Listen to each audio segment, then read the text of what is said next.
지난주까지 우리는 우리 주님이신 그리스도 예수님의 이름과 칭호, 또 그분의 직무 등에 대한 신앙 고백을 살펴봤습니다. 사도신경은 단 한마디의 이 짧은 고백으로 예수님이 누구이신지를 잘 요약해 준 바가 있습니다. 나는 또한 예수 그리스도를 믿는데 그분은 하나님의 외아들이시며 우리의 주님이십니다. 이 한마디의 신앙 고백 안에는 우리의 구원자이신 예수님에 대해서 우리가 가져야 할 지식과 또 믿어야 할 신앙이 무엇인지를 아주 잘 요약해주고 있습니다. 그러므로 우리는 이 신앙 고백의 단어 한 개 한 개를 깊이 있게 배워야 하고, 또한 우리가 그것을 배웠다면 정말로 이 고백을 우리가 믿고 있는지를 생각해 봐야 합니다. 우리가 믿는다 라고 하는 이 말은 단순히 어떤 지식에 이 지적으로 동의하는 것만을 의미하는 것이 아닙니다. 이 어떤 성경 지식에 동의하는 것, 그것이 사실이라고 믿는 것은 마귀와 악령들까지도 할 수 있는 일입니다.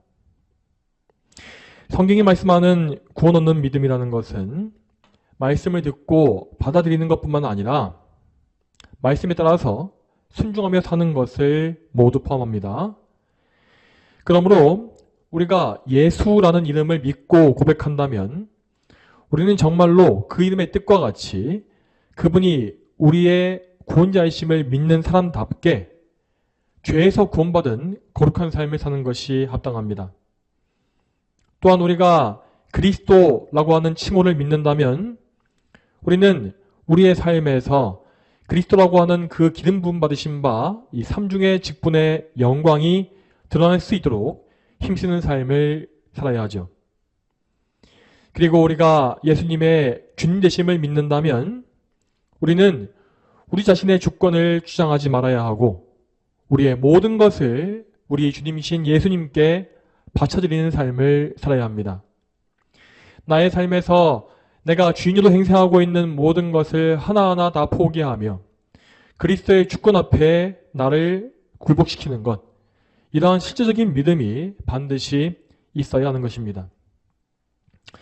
이제 다음으로 우리는 예수님에 대한 사도신경의 진술을 계속 살펴볼 것입니다.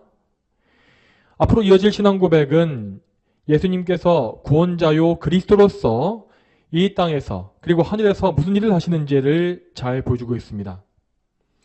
그 중에서 첫 번째 교리는 그분의 성육신과 동정녀 탄생에 대한 교리입니다. 오늘 함께 살펴볼 하이델베르그 요리문답은 35문과 36문입니다. 제가 먼저 질문을 읽으면 답변을 읽어주시기 바랍니다. 자, 먼저 35문 보겠습니다.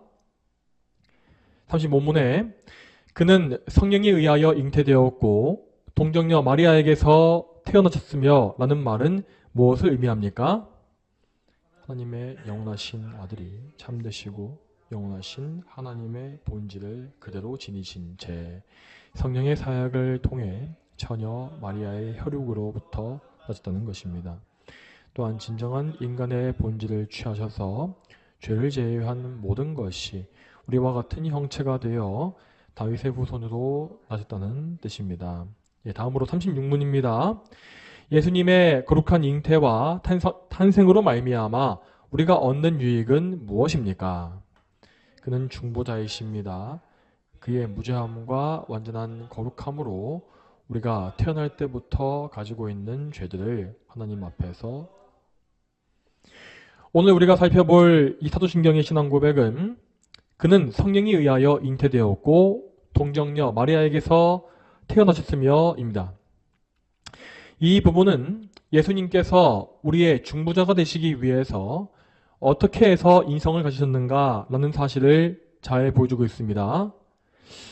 이 신앙 고백은 이 세상의 거의 대부분의 교회들이 다 공통적으로 인정하고 있는 교리입니다.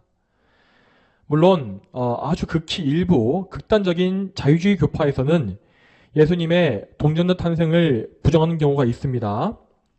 하지만 적어도 이단으로 정제되지 않은 교회들 중에 이 교리를 부정하는 곳은 없습니다. 그러나 이 오늘날 대부분의 교회들은 이 교리가 가지고 있는 구체적인 의미를 가르치지 않으며 또한 이것이 우리 삶에 무슨 의미가 있는지도 전혀 말해주지 않습니다. 그래서 많은 교인들은 단지 예수님께서 우리와 똑같은 인간이 되셨다라는 정도만을 알 뿐이고 그것이 나와 무슨 상관이 있는지는 모르고 있는 것입니다. 그렇지만 성경적인 신앙 속에서 우리는 반드시 이 교리를 자세하게 배워야 하고 또한 이 교리를 우리의 삶에 정확하게 적용해야 합니다. 왜냐하면 그리스도께서 인간이 되셨다라고 하는 이 성신의 교리는 교리에는 우리가 구원을 받은 이유가 들어있고 또한 우리가 성화될 수 있는 근거 역시 들어있기 때문입니다. 다시 말해서 그리스도의 성신 교리는 우리가 구원받은 성도로서 온전히 살아가기 위한 생명의 지식이 담겨 있는 것이죠. 성도 여러분, 물론 우리는 결코 이 교리적인 지식만으로 구원받는 것은 아닙니다. 그리고 교리를 열심히 배우는 사람이라고 해서 무조건 구원받는 것도 아닙니다. 그러나 적어도 우리가 성령으로 거듭나서 그리스도께 접붙여진 성도라고 한다면 우리는 예수님으로 인하여서 하나님을 더 알고자 하는 그러한 열망을 가질 수밖에 없습니다. 그렇기 때문에 참된 성도는 성경적인 교리 지식에 대해서 지대한 관심을 가지게 되어 있는 것이죠. 대부분의 성도는 맨 처음에 아주 기본적이고 적은 지식, 복음의 기초만을 가진 채로 구원을 받습니다. 그러나 그들은 그렇게 구원받은 이후에 하나님을 더 알고자 하는 참된 열망을 가지고서 점점 더 풍성한 영적인 지식을 쌓아가게 됩니다. 이러한 교리 지식은 우리 성도의 신앙을 좀 더 풍성하게 해주고 또한 좀 더 활력 있게 또한 명확하게 하나님을 사랑하고 섬길 수 있는 가장 귀한 자원이 되는 것입니다. 또한 성도는 이런 풍성한 지식을 통하여서 예수 그리스도와의 연합의 관계를 더욱더 긴밀하게 할 수가 있고 또한 그 관계 속에서 그리스도를 통해서 더욱 거룩하게 변화되어지는 성화의 영광을 누릴 수가 있습니다. 그러므로 성도 여러분, 부디 하나님 알기를 더 힘쓰십시오. 삶의 모든 부분 중에서 하나님과 교제하고 그분을 알아가는 그 일을 가장 열심히 하시길 바랍니다. 저와 여러분이 오늘도 이 교리문답을 통해서 더욱더 하나님을 많이 알고 하나님께 더 잘 복종하게 되기를 소망합니다. 그러면 오늘 요리문답 35문의 내용을 보겠습니다. 먼저 이 내용 답변 부분의 첫 번째 문장을 보겠습니다. 하나님의 영원하신 아들이 참되시고 영원하신 하나님의 본질을 그대로 지니신 채라고 되어 있습니다. 이 신앙고백의 내용은 우리 중보자이신 예수님께서 완전한 하나님이시라는 사실을 명확히 보여줍니다. 우리는 항상 이 신앙고백을 잊지 말아야 합니다. 자, 오늘날의 신복음주의 기독교에서는 예수님의 인성, 예수님의 사람 되심을 지나치게 강조한 나머지 그분의 하나님 되심, 그 신성을 거의 강조하지 않는 경우가 많습니다. 그렇기 때문에 많은 교인들은 예수님의 십자가 사역에 대해서도 그저 인간적이고 감상적인 차원에서 생각하는 경우가 많지요. 그런 사람들은 예수님의 십자가 사건을 말씀을 통해서 배우기보다 영화를 통해서 보면서 영상을 통해 접하면서 예수님을 불쌍해하고 안쓰러워합니다. 그들은 예수님이 나를 위해서 십자가를 지셨다라고 말은 하지만 정작 그분께서 어떻게 해서 나를 구원하신 것인지는 거의 모르고 있습니다. 여러분, 우리는 예수님께서 이 땅에 오시기 전에, 그 전에 우리의 구원이 어디에서부터 비롯되었는지를 먼저 알아야 합니다. 예수님께서는 영원하신 하나님으로서 창세 이전 영원 속에 계셨던 분입니다. 그분은 성부, 성자, 성령 삼위일체 안에 영원히 계셨으며 그 영원 가운데 이 세상의 모든 일을 계획하신 바 있습니다. 또한 성자 하나님은 우리를 구원하시기 위한 영원전의 계획이 수립될 때에 성부 하나님과 미리 언약을 맺으신 언약의 당사자이십니다. 그분은 우리의 언약의 대표자로서 아버지와 언약을 맺으신 것인데, 자, 잘 들으십시오. 이 언약을 가리켜서 우리는 구속의 언약이라고 부릅니다. 이 언약 안에서 하나님의 아들이신 예수님은 우리와 똑같은 인성을 취하기로 정해지셨습니다. 그리고 예수님은 아버지의 뜻에 따라서 죄인들의 중보자가 되는 것을 자발적으로 받아들이셨죠. 이처럼 예수님께서 이 땅에 친히 내려오신 성신의 사건은 이미 창세 이전에 있었던 영원한 계획 안에서 확정되었던 것입니다. 예수님의 성신은 결코 우발적인 사건이 아니었고, 또한 인간의 범죄를 보고 나서 나중에 급히 정한 것도 아니었습니다. 전지전능하신 하나님은 이 세상의 모든 일들을 다 미리 작정하신 것이며, 또한 그 예정에 따라서 모든 구속의 계획을 하나하나 실행하신 것입니다. 또한 예수님께서 하나님이심을 믿는 것은 우리의 구원 자체에도 반드시 필요한 일입니다. 자, 만일 예수님께서 완전한 하나님이 아니시라면 그분이 우리를 구속하는 것은 절대 불가능한 일입니다. 왜냐하면 예수님께서 담당하신 그 죄의 분량은 하나님께서 선택하신 모든 백성의, 그 수많은 백성의 죄 전체이기 때문입니다. 요한계시록 7장 말씀에 따르면 하나님이 택하신 백성들은 모든 나라와 족속과 백성과 언어에서 나온 아무도 셀 수 없는 큰 무리라고 되어 있습니다. 그러니까 예수님은 이 셀 수 없이 많은 하나님 백성의 모든 죄를 다 한꺼번에 담당하심으로써 그 많은 사람들에 대한 하나님의 진노와 심판과 형벌과 저주를 다 한꺼번에 당하신 것입니다. 만일 예수님께서 하나님이 아니었다면 이런 엄청난 일을 절대 감당할 수가 없습니다. 그러나 우리가 알고 있는 바 예수님의 인성, 그분의 육신과 영혼은 그분의 신성과 결합되어 있었기 때문에 하나님의 그런 무서운 심판 가운데서도 멸망하지 아니하고 모든 그런 진노를 감당할 수 있었던 것입니다. 우리가 예수님의 신성을 알아야 하는 이유는 또 있습니다. 자, 그것은 그분이 행하신 지극한 겸손과 자기 비하를 알기 위한 것입니다. 여러분, 우리가 예수님의 겸손을 알기 위해서는 우리는 그분께서 영원전부터 가지신 하나님으로서의 영광과 존귀하심과 전지전능한 능력을 먼저 알아야 합니다. 그래야만 우리는 예수님이 인간의 인성을 취하셔서 이 세상에 내려오신 사건이 얼마나 놀랍고도 충격적인 사건인지를 알 수가 있습니다. 영원하시고 전능하신 창조주 하나님께서 흙으로 만들어진 인간의 몸을 가지신 이 사실이 얼마나 놀라운 일입니까? 또한 하나님께서 죄인인 인간의 태중에 잉태되시고 우리와 똑같은 출산의 과정을 거치신 것과 연약한 아기로 태어나서 성장의 과정을 다 거쳐갔다는 그런 것 역시 얼마나 놀라운 일이겠습니까? 하나님의 입장에서 우리 인간은 정말 한없이 비천하고 보잘것없는 존재에 불과합니다. 그럼에도 불구하고 성부, 성자, 성령 하나님은 이 성자 하나님의 성유신이라고 하는 이 놀라운 일을 주저없이 진행해 주셨습니다. 그러므로 이 성신의 사건은 삼위 하나님의 놀라운 겸손과 크신 사랑을 명확하게 보여주는 증거입니다.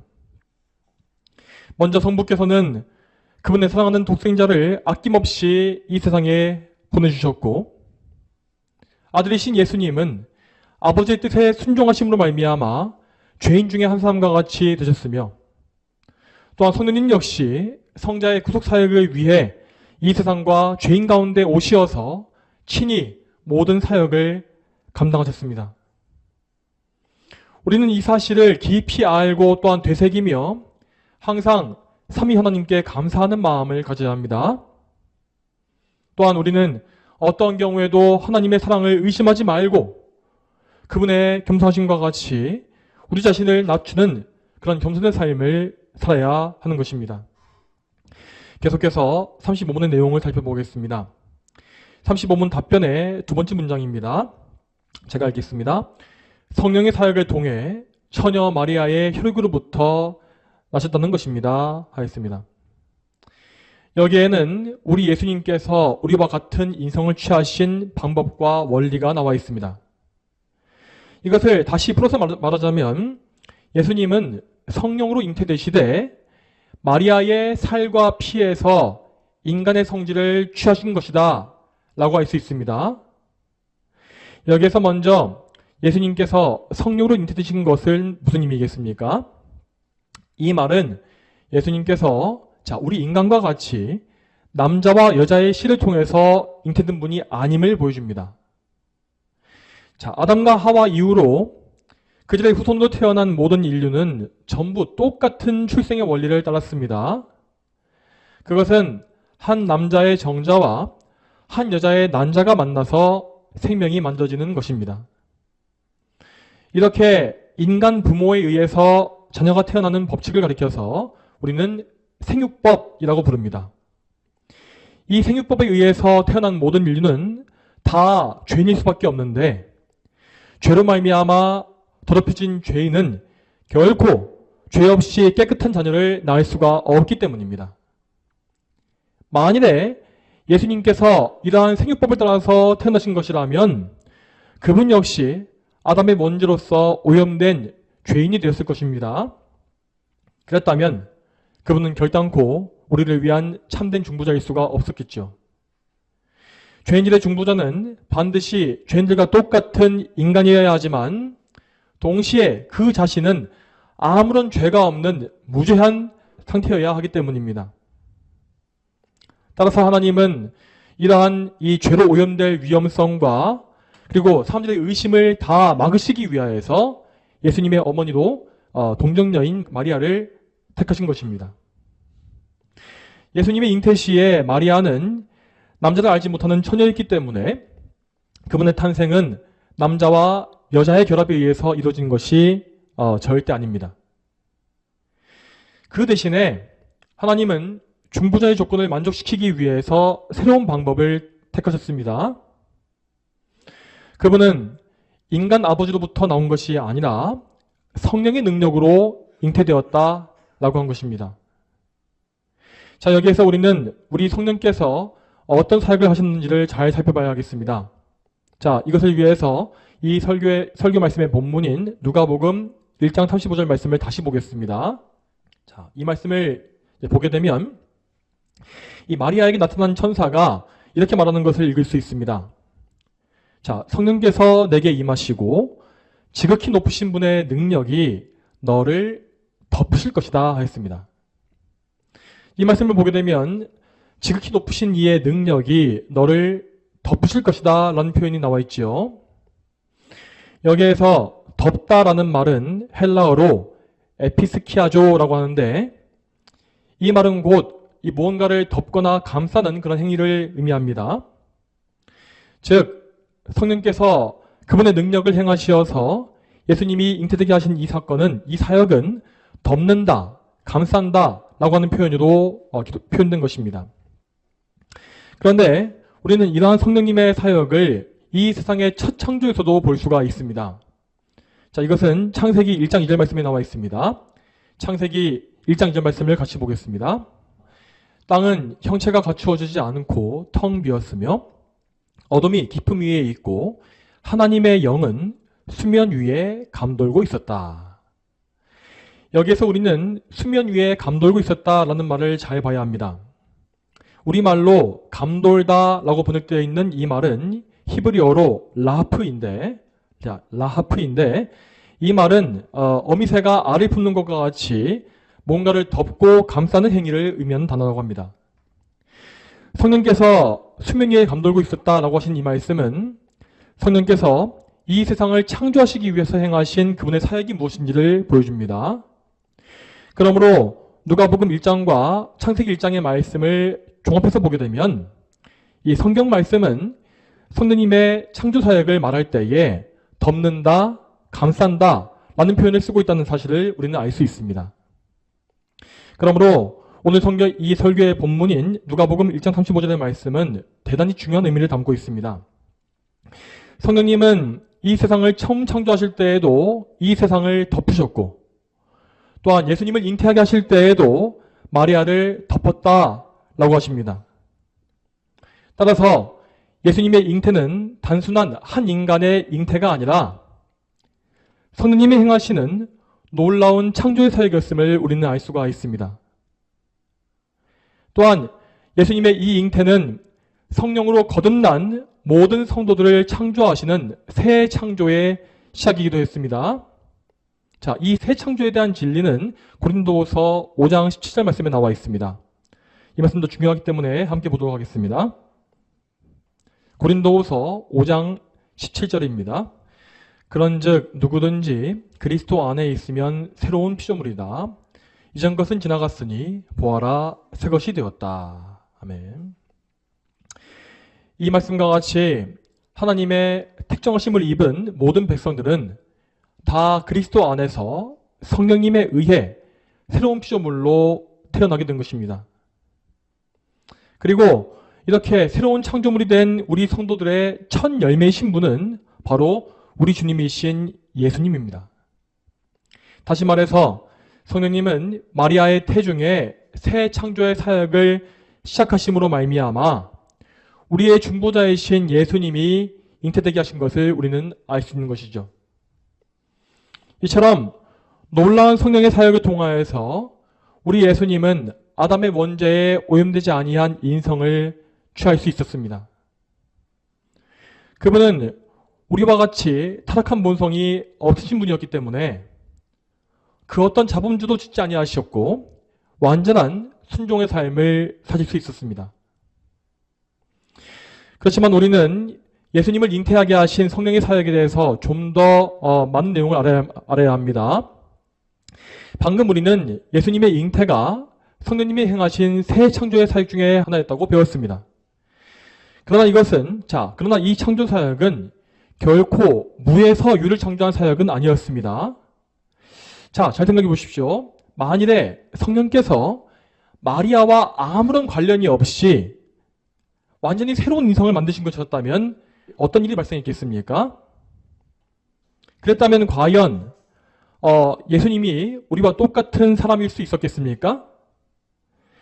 만약에 성령께서 우리와 같은 인간이 아니라, 그러니까 마리아에게서 아무것도 취하지 않고 어떤 새로운 사람을 지으신 것이라면, 예수님은 그랬다면 우리와 똑같은 사람이 아니라 하늘에서 뚝 떨어진 외계인과 같은 존재가 되었을 것입니다. 또한 그분은 절대로 이 다윗의 후손이라고 불릴 수도 없었겠죠.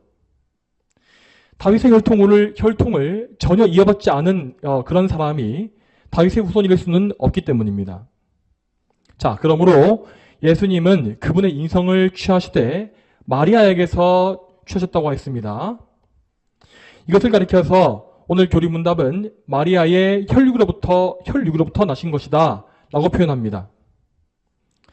성령님은 예수님이 마리아의 죄에 오염되지 않도록 보호하시는 가운데 그녀의 인성을 취하신 것이고, 이로써 예수님은 우리와 똑같은 사람으로 잉태될 수 있었습니다. 다음으로 35분의 마지막 문장을 보겠습니다.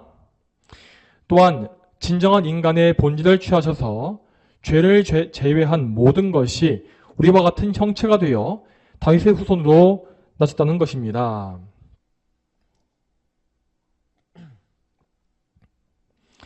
여러분, 이제부터 우리는 예수님의 인성에 대해서 더 깊은 내용을 살펴봐야 합니다.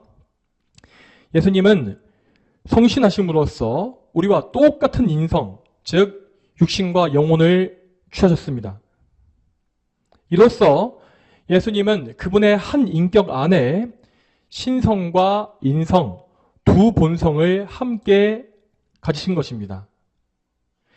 예수님의 신성과 인성은 그분의 한 인격 안에 완전히 결합되었고 앞으로도 영원히 분리될 수가 없습니다. 그리고 동시에 그 두 본성은 서로 섞이는 일 역시 없을 것입니다. 이렇게 됨으로써 우리 예수님은 완전한 하나님이시요 완전한 사람이신 유일한 분으로 존재할 수 있게 된 것입니다. 여러분, 예수님께서 취하신 이 인성이란 것은 이 죄가 없다고 하는 한 가지 외에 우리와 완전히 동일합니다. 여기서 우리는 예수님께서 이 땅에 계시는 동안에 어떤 상태에 있으셨는지를 정확히 알 수 있어야 합니다. 자, 분명 예수님은 이 땅에 계시는 동안에도 영원하신 하나님이었습니다. 그러나 그분은 이 땅에서 우리와 똑같은 인간이 되시기 위해서 당신이 가지신 신성을 제한하신 것입니다. 만일 예수님께서 하나님으로서의 능력과 신성의 영광을 전혀 제한하지 않았다면 어떻게 되었겠습니까? 그랬다면 그분은 이 세상에 사는 것이 전혀 어렵지 않았을 것입니다. 아픔이나 슬픔이나 배고픔, 추위와 더위를 전혀 안 느꼈을 것이고, 또한 심지어 십자가에 못 박히는 건 역시 전혀 괴로움이 없었겠죠. 하지만 그러한 인생은 절대 우리 인간과 똑같은 인생일 수가 없습니다. 따라서 예수님은 우리의 중보자요, 우리를 대신한 희생제물이 되시기 위하여서 자신을 낮추시고 비우시며 당신의 신성을 가리우신 것입니다. 빌립보서 2장 6절부터 8절까지 말씀은 예수님의 자기 비하에 대해서 이렇게 말하고 있습니다. 빌립보서 2장 6절부터 8절까지 말씀. 그분께서는 본래 하나님의 형상이시면서도 하나님과 동등되심을 취하려 하지 않으시고 도리어 자신을 비워 종의 형체를 취하여 사람들과 같이 되셨으며 사람의 모양으로 나타나셔서 자신을 낮추시고 죽기까지 순종하셨으니 곧 십자가에서 죽으셨다. 아멘. 이 말씀과 같이 예수님은 참으로 모든 일에 우리와 똑같은 인간이 되셨습니다. 그래서 예수님은 우리와 동일한 아기의 시절과 어린이와 청소년의 시기 역시 다 거쳐가신 것입니다. 누가복음의 말씀을 보게 되면 예수님께서 지혜와 키가 자라갔다라는 말씀이 나옵니다. 즉 예수님은 그분의 어린 시절에 이 지식의 제한을 받으신 것이고 우리와 같이 뭔가를 배워가는 그런 과정 역시 거친 것이죠. 또한 그분은 어른이 되신 이후에도 지식의 제한을 받았습니다. 마가복음 13장을 보게 되면 이런 말씀이 나옵니다. 그러나 그 날짜나 그 시각에 대해서는 아무도 모른다. 하늘에 있는 천사들도 모르고 아들도 모르며 아버지께서만 아신다 하였습니다. 이 말씀에서 아들도 모르고 라고 하신 표현은 곧 예수님이 가지신 인성의 한계를 보여주는 표현입니다. 이러한 사실이 있었기 때문에 예수님은 그분의 사역을 행하시기 위해서 성령님의 능력에 절대적으로 의지해야 했던 것입니다. 예수님께서 매일마다 시간을 떼어서 기도하신 이것은 성령님께 의지하기 위한 그분의 절박한 몸부림이었습니다. 그분은 우리와 똑같은 연약한 인간이었기 때문에 성령님의 부어주시는 능력이 반드시 필요했던 것입니다. 다만 예수님은 메시아로서의 표적을 보여주시기 위해서 초월적인 권능이 필요했기 때문에 성령의 능력을 한없이 받았다라고 되어 있습니다. 그러나 이처럼 이 성령의 능력을 받으신 분량의 차이 이외에 예수님은 정말 모든 면에서 우리의 연약함을 다 소유하신 우리와 같은 인간이었습니다. 이제 다음으로 교리문답 제36문을 보겠습니다. 이 문답의 답변문을 다 같이 한번 읽어보겠습니다. 자, 36문의 내용입니다. 자, 읽겠습니다. 자, 시작. 그는 중보자이십니다. 그의 무죄함과 완전한 거룩함으로 우리가 태어날 때부터 가지고 있는 죄들을 하나님 앞에서 덮어주십니다. 아멘. 여기에서 우리는 예수님이 우리의 중보자로서 주시는 은혜가 무엇인지를 알 수 있습니다. 예수님은 완전한 사람으로서 이 세상에 오셨으며 전혀 죄가 없는 완벽한 순종의 삶을 사셨습니다. 그런데 그분께서 그렇게 무죄함과 순종으로 사신 것은 모두 우리를 위한 중보의 사역이었던 것입니다. 자, 예수님과 다르게 우리는 날 때부터 하나님 앞에 죄인이며 또한 평생에 수없이 많은 죄를 지고 사는 그런 흉악한 존재입니다. 이 많은 죄 때문에 우리는 절대 하나님 앞에 직접 나아갈 수가 없습니다. 그러나 우리 예수님께서는 우리의 대표자, 중보자로서 우리가 할 수 없는 순종의 삶을 대신 살아주신 것입니다. 그분께서 이 땅에서 살아가신 33년간의 삶은 모두 우리를 대신하여서 의를 이루기 위한 그런 삶이었습니다. 예수님은 당신의 전 생애를 통해서 하나님의 율법을 완전히 지키심으로 우리가 필요한 우리를 위한 의를 대신 이루어내셨습니다. 또한 그분은 마지막에 십자가에서 우리의 죄를 대속하심으로써 우리의 모든 죄를 다 처리해 주셨죠. 이렇게 우리는 예수님의 보혈로서 죄사함을 얻고 그분의 의로 말미암아 하나님 앞에 의롭다고 하는 인정을 받습니다. 여러분, 이처럼 예수님께서 우리를 위한 중보자가 되어주셨기 때문에 우리는 그분을 믿음으로 하나님 앞에 나갈 수 있는 것입니다. 하나님은 우리를 보실 때에 우리의 중보자이신 그리스도를 먼저 보아주십니다. 우리는 우리의 중보자이신 예수님과 영원히 연합되었으므로 언제 어디서나 예수님 안에서 하나님께 나아가는 은총을 덧입습니다.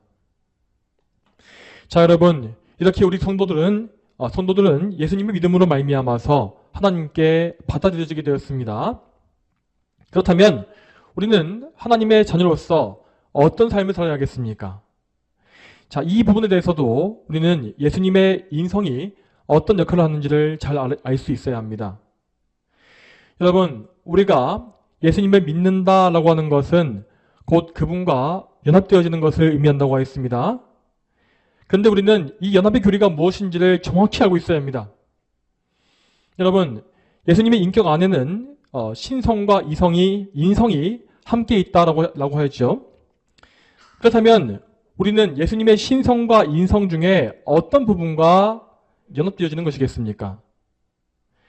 우리는 예수님의 신성이 아니라 그분의 인성에만 연합되는 것입니다. 우리는 절대로 예수님의 신성에는 연합될 수가 없습니다. 그렇게 되면 우리는 마치 하나님과 같은 신적인 존재가 될 수밖에 없는 것이죠. 피조물인 우리 인간에게 그러한 일은 절대 일어날 수 없습니다. 자, 그러므로 우리는 예수님의 인성과 연합하는 이 교리를 정말 잘 알고 중대하게 여겨야 합니다. 앞에서 우리는 예수님께서 자신을 낮추어서 우리와 똑같은 인간이 되셨다고 하는 사실을 배웠습니다. 예수님께서 이처럼 자신을 낮추신 것은 단지 우리를 죄에서 구원하기 위한 것만이 아닙니다. 그분은 당신의 백성을 죄에서 구원하신 이후에 또한 거룩하게 성화시키기 위해서도 자신을 비하하신 것입니다.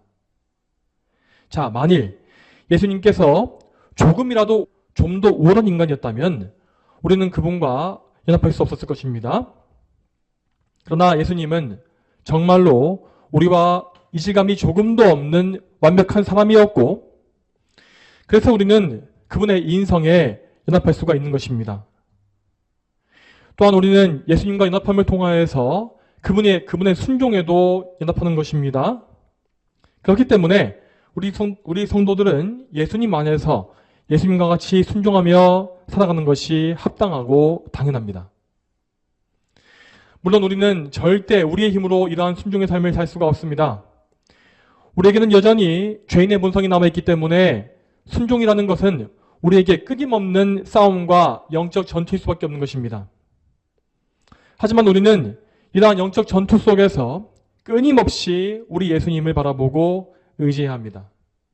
왜냐하면 우리의 머리이신 예수님 역시 우리와 똑같은 이 죄와의 싸움을 싸우셨기 때문이죠. 여러분, 예수님은 분명히 우리와 같은 죄성이 없으신 분이었지만 그렇다고 해서 그분에게 순종이 쉬웠던 것은 절대 아닙니다. 물론 그분께는 우리와 같이 죄를 지을 수밖에 없는 무능함이 없었고 또한 우리와 같은 극심한 정욕 역시 없었습니다. 또 무엇보다도 그분의 인성은 그분의 신성과 결합되어 있었기 때문에 이론상으로 죄를 짓는 것이 불가능했죠. 만일 예수님께서 인성으로서 죄를 짓게 되신다면 그 인성과 단단하게 결합되어 있는 신성 역시 죄에 더러워지기 때문입니다. 하나님이 죄를 짓거나 죄로 더러워지는 것은 불가능하기 때문에 예수님은 이론상으로 죄를 짓는 것이 불가능합니다. 그러나 그렇다고 해서 이론적으로 그렇다고 해서 예수님께서 하나님께 순종하는 것이 쉬웠던 것은 절대 아니라고 했습니다. 왜냐하면 사람이신 예수님의 인성 자체는 우리와 똑같이 연약했기 때문입니다. 예수님은 결단코 슈퍼맨 같은 초인이 아니었고 저나 여러분과 똑같은 연약한 인간이었다고 했습니다. 그분도 배가 고팠고 그분도 병에 걸릴 수 있었으며 추위와 더위와 피곤함과 슬픔과 괴로움 등등을 모두 다 당해야만 했습니다. 그분은 그러한 모든 인성의 연약함과 싸우면서 끝까지 아버지께 순종하는 거룩한 삶을 사신 것입니다. 여러분, 그러므로 우리는 우리의 죄를 이기기 위해서 예수님이 행하신 싸움의 방법을 배워야 합니다. 앞에서도 말한 바와 같이 예수님은 기도를 통해서 하나님께 전적으로 의지하셨고 성령님의 능력을 덧입으셨습니다. 히브리서 5장 말씀에 그분은 육체에 계실 때에 자신을 죽음에서 구원하실 수 있는 분께 심한 통곡과 눈물로 기도와 손을 올리셨고 그 경외하심 때문에 응답을 받으셨다라고 했습니다. 여러분, 이 말씀을 잘 기억하시기 바랍니다. 하나님의 아들이신 예수님조차도 거룩한 삶을 살기 위해서 심한 통곡과 눈물로 기도와 소원을 올리신 것입니다. 이러한 행동은 단지 우리에게 어떤 모범을 보여주기 위한 그런 시범이 아니었습니다. 연약한 인간에게는 반드시 눈물의 간절한 기도가 필요하기 때문에 예수님은 그 기도가 필요해서 이러한 기도의 삶을 사신 것입니다. 여러분, 무지하신 예수님도 이렇게 기도가 필요했다면 우리는 과연 어떠하겠습니까? 만약 우리가 예수님과 같이 기도하지 않고 살고 있다면 우리는 절대로 죄를 이길 수가 없을 것입니다. 우리가 참으로 예수님께 연합되어진 성도라면 우리는 반드시 그분께 의지함으로 기도하기에 힘써야 합니다. 또한 우리는 기도를 통해서 성령님의 능력을 덧입고 예수님과 같은 거룩한 삶을 살아야 하는 것입니다. 여러분, 우리 예수님께서 우리와 똑같은 비천한 인성을 취하신 그 이유는 그분과 연합되어진 우리 모두가 그분의 형상을 닮게 하시는 것입니다. 우리 성도들이 그리스도의 형상을 닮아가는 것은 선택사항이 아닙니다. 이것은 모든 성도가 마땅히 따라야 하는 영적인 의무입니다. 하나님은 이 성화의 사역을 온전히 이루시기 위하여서 오늘날 교회와 사역자들에게 목양의 책무를 주셨습니다. 이 책무에 대해서 사도 바울은 이렇게 말했습니다. 갈라디아서 4장 19절 말씀에 나의 자녀들아 나는 그리스도의 형상이 너희 안에 이루어지기까지 다시 너희를 해산하는 고통을 겪는다 하였습니다. 여러분, 이 말씀을 잘 기억하시기 바랍니다. 지금 말씀을 선포하는 저는 이러한 의무를 행하기 위해서 여기에 서 있는 것입니다. 목사는 기도와 말씀을 통하여서 성도들 안에 그리스도의 형상이 이루어지게 하는 사역을 감당합니다. 그리고 그 사역은 마치 산모가 아기를 낳는 것과 똑같은 그런 고통의 과정이라고 기록되어 있습니다. 여러분, 우리보다 앞서서 우리 예수님은 그분의 전체 삶을 통하여서 이러한 해산의 고통을 겪으신 것이고 그렇게 하심으로써 우리를 영적으로 낳으셨습니다. 우리는 예수님의 그 해산의 고통을 통하여서 거듭나서 새로운 피조물로 태어나게 되었으며 예수님과 연합되어짐으로 말미암아 완전히 새로운 성품을 얻게 되었습니다. 그리고 이 새 창조의 사역은 그리스도의 몸된 교회 안에서 오늘도 내일도 계속 이루어져야 하는 것입니다. 우리의 교회는 그리스도께 연합됨으로써 그분 안에서 이 구원과 성화의 사역에 참여하고 있는 것이죠. 성도 여러분, 이러한 해산의 고통, 이러한 사역은 결코 목자 한 사람만이 겪는 것이 아닙니다. 여러분 역시 이 사역에 기도를 통하여서 같이 참여해야 합니다. 빌립보서 2장 12절 말씀에서 바울은 이렇게 말했습니다. 이 말씀 같이 읽겠습니다. 빌립보서 2장 12절 말씀. 그러므로 나의 사랑하는 자들아, 너희가 항상 순종한 것 같이 내가 함께 있을 때뿐 아니라 지금 내가 없을 때에도 더욱 두려움과 떨림으로 자신의 구원을 힘써서 이루어라. 아멘. 이 말씀에서 구원을 힘써 이룬다라고 하는 이 말은 이미 구원받은 성도가 성화를 위해 힘쓰는 삶을 의미합니다. 이 말씀과 같이 우리 모든 성도들은 더욱더 큰 열심과 경외심을 가지고서 그리스도께 의지하여서 자신의 성화를 이루어가야 합니다. 그러므로 절대 기도하는 일과 말씀 연구하는 일을 쉬지 마시기 바랍니다. 여러분의 삶 속에서 가장 중요한 일은 당장 먹고 사는 문제가 아니고 또한 미래의 삶을 대비하는 문제 역시 아닙니다. 우리 모두에게 지금 제일 중요한 문제는 두려움과 떨림으로 성화의 구원을 이뤄가는 이 일입니다. 다시 말씀드리지만 우리에게 있어서 성화의 문제는 결코 선택사항이 아닙니다.